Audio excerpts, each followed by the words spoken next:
أنت قوي جدا، لأنك واجهت أمورا قد تهدم الجبال، ورغم ذلك جمعت ما تبقى من فتات روحك، ثم وقفت وابتسمت وكأن شيئا لم يكن، وكأن الحزن لم يطرق لك باب.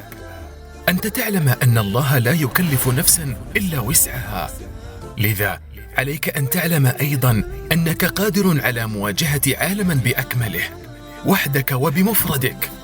الله يعلم بقدرتك ويساعدك، فقط عليك أن تنهض عند كل سقوط.